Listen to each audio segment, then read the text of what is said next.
Salut, c'est Fred et je suis accompagné de Mouton. Bienvenue à Incandesca. Aujourd'hui, on vous résume tous les événements qui se sont déroulés depuis le tout début de la campagne jusqu'à présent. Ça veut dire près d'1 an de jeu déjà à travers l'entièreté de l'acte 1 et tout le progrès qu'on a fait dans l'acte 2 jusqu'à présent. Alors, let's go!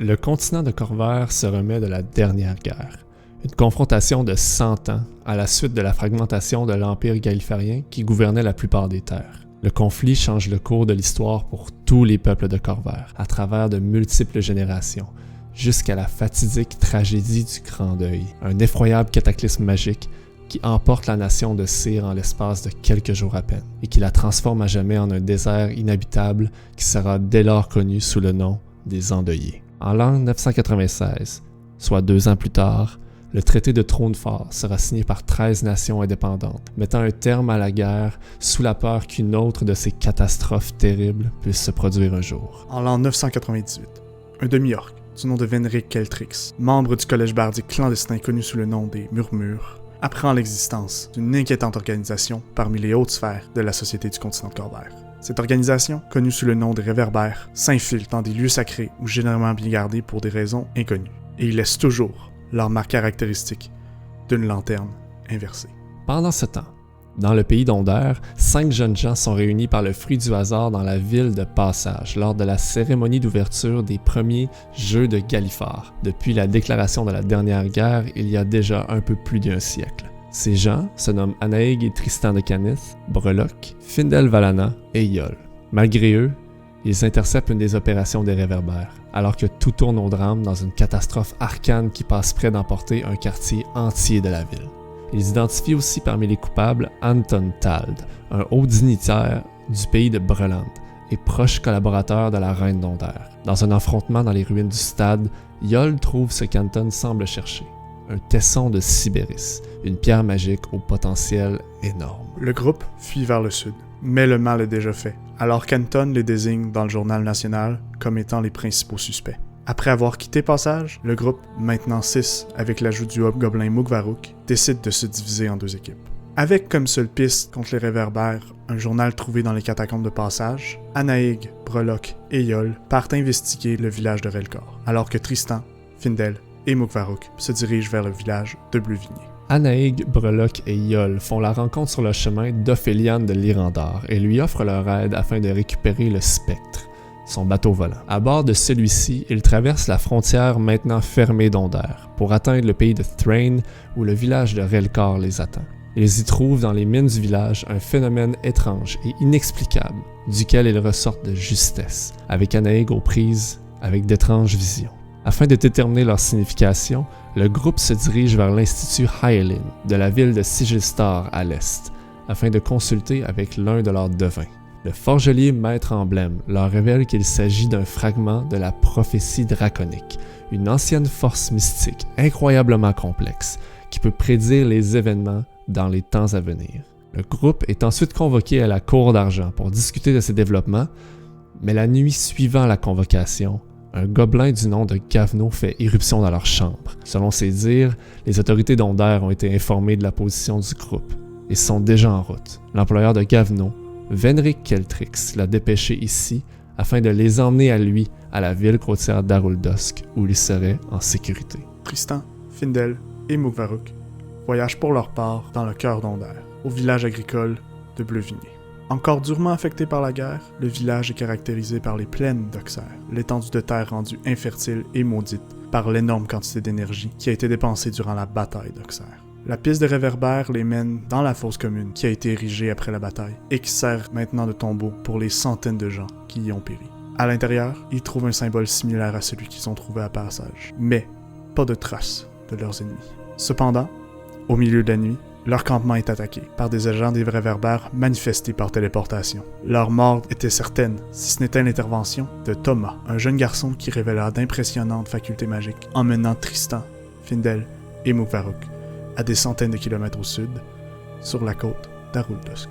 Les 6 maintenant réunis à Aroldusk, le groupe réalise qu'ils ont été rassemblés pour recevoir une proposition de Venric Celtrix. Avec certains de ses agents des Murmures, Venric tente de mettre sur pied une organisation qui a pour but d'investiguer et éventuellement d'opposer les réverbères dans leur plan, quoi qu'il soit. En plus de ces 6 aventuriers, Venric a dépêché 3 de ses agents, Gavno, Doka et Lutril, aux 4 coins du continent afin de rassembler d'autres recrues prometteuses, certaines complètement inconnues et d'autres ayant déjà croisé le chemin des aventuriers. Ensemble, cette nouvelle coterie part à bord du Spectre en direction de l'île de l'Épine, au large de la mer des Sillons, afin de s'établir dans un château abandonné du nom du Brasier. Le Brasier est dans un état d'abandon avancé, mais pas irrécupérable, et les nouveaux collègues se mettent au travail afin de le restaurer. Des galeries souterraines sont découvertes dans la montagne sous le fort, contenant une archive établie dans un dôme au fond de la mer, ainsi que d'autres tunnels encore inexplorés, se plongeant plus profondément dans la terre.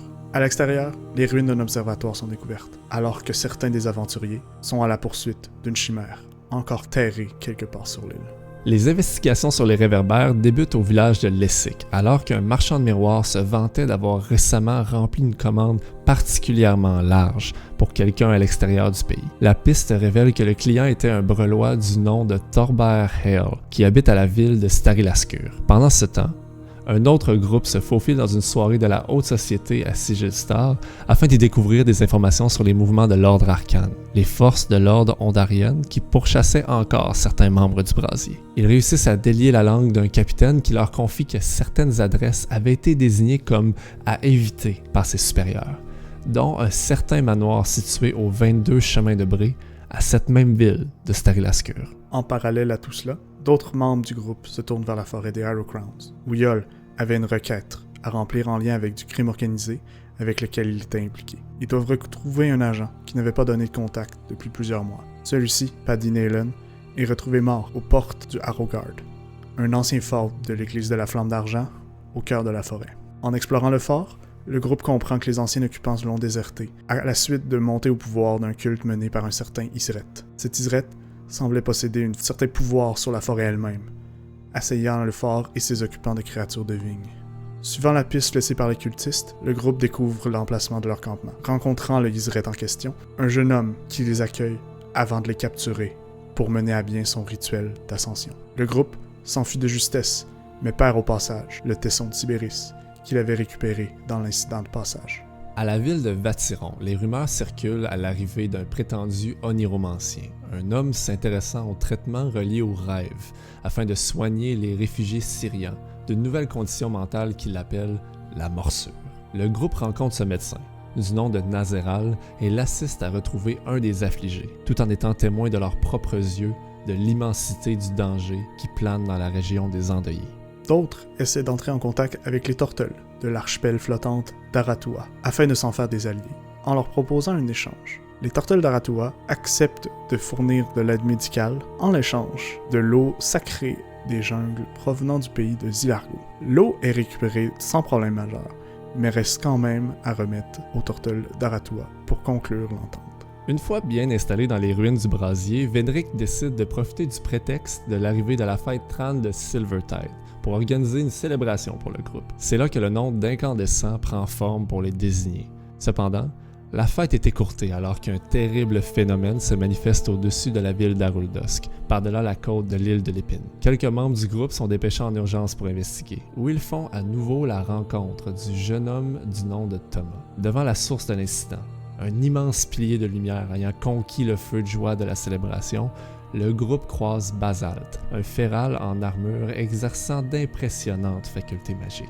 Avec son aide, il repousse les créatures semblant émaner du pilier en utilisant le tesson possédé par Basalt. Cependant, le groupe l'identifie comme étant le même tesson qui a été dérobé par Isret quelques semaines auparavant.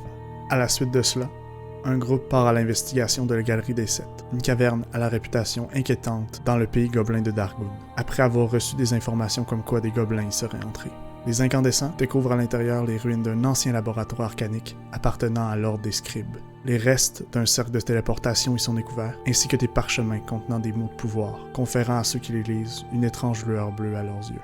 D'autres se dirigent vers la forêt du Burntwood après avoir appris que la communauté d'elfes là-bas était aux prises avec de multiples enlèvements de corps avares. Le groupe déduit que cela avait fort probablement un lien avec le cirque ambulant s'étant établi là, la Cavalcade Tempête, originaire de la métropole breloise Sharn. Les enlèvements avaient lieu dans la forêt au nord, où le groupe se dirige par la suite. Ils y apprennent l'existence d'un monument druidique, à la fonction inconnue, mais surtout à l'étrange propriété de rendre toute forme de vie invisible à plusieurs kilomètres à la ronde. C'est là que leur suspect principal, Fira, frappe et faillit de justesse à capturer l'un d'entre eux. Le groupe retrouve certains de ses prisonniers, mais en traque le reste à Sharn, où ils se dirigent par la suite. Ils s'inscrivent à la compétition annuelle de la chasse, où une bête est relâchée dans les quartiers abandonnés de l'ancienne ville et à laquelle Fira participe.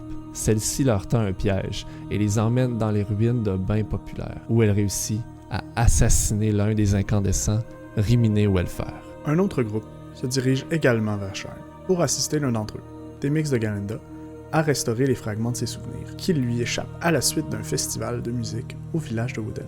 Celui-ci ne trouve pas de réponse définitive, mais découvre deux nouvelles pistes, sous la forme d'un autre affligé, un demi-orc du nom d'Arand Klima, ainsi que des sœurs Folfix, deux musiciennes gnomes qui ont performé le soirée où l'incident s'est déroulé. Un autre des incandescents, Aurélie Tevenet, reçoit une missive de la part de son ancienne patronne, la Pansoph Alavara Liarel de l'Académie d'Arcanix. Celle-ci lui propose d'investiguer 3 demi-plans, à la recherche des agissements de son collègue, le Pansoph Ambroise Réverdin. Le premier demi-plan est investigué et révèle au groupe l'existence d'une archive semblant recenser les actions de tous les mortels. Les autorités du demi-plan leur permettent de consulter les parchemins de 2 mortels, parmi lesquels ils choisissent Ambroise, apprenant qu'il a eu des contacts avec les membres des Réverbères, ainsi qu'avec la Dodécade, une organisation qui est notoirement opposée à l'Académie d'Arcanix. Le manoir du 22 chemin de Bré à Stary-Lascur est ensuite investigué par le groupe, révélant plusieurs informations cruciales sur les Réverbères.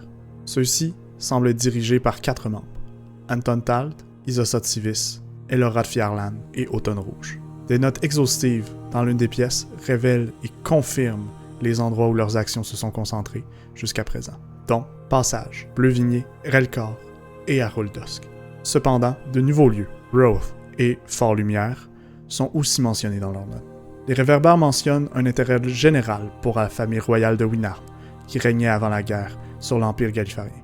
Des pistes les mènent également au pays de Karnat et aux Endeuillés, avec une note concernant une certaine Eva de Tarashk, en relation avec la première. Le groupe se réunit maintenant au brasier dans une assemblée pour converger l'état de leurs investigations. Après plusieurs mois de traquer les Réverbères, ils avaient finalement mis la main sur leurs identités et ont maintenant l'opportunité d'obtenir une longueur d'avance sur eux. Donc voilà, c'est ça qui fait le tour de tout ce qu'on a vu jusqu'à présent dans l'intrigue d'Incandesca. Donc ça en fait vraiment beaucoup. N'hésitez pas à réécouter la vidéo si vous avez mal compris certains bouts. Si jamais vous voulez des informations plus détaillées ou plonger sur certains personnages ou certains lieux, c'est exactement à ça que notre site incandesque.ca sert. Là, vous pouvez consulter la map monde de Corvair, vous pouvez cliquer sur les différentes régions et obtenir les articles des personnages importants des régions et aussi obtenir les rapports détaillés de chacune des expéditions qu'on a eues jusqu'à présent. Avec tout ça, vous êtes prêts à rejoindre l'aventure et à nous écouter 2 fois par semaine sur Twitch. Au plaisir de vous voir dans le chat et sur Discord. J'ai juste ça à dire, donc merci de donner de l'intérêt au projet et on se revoit une prochaine fois. Bye!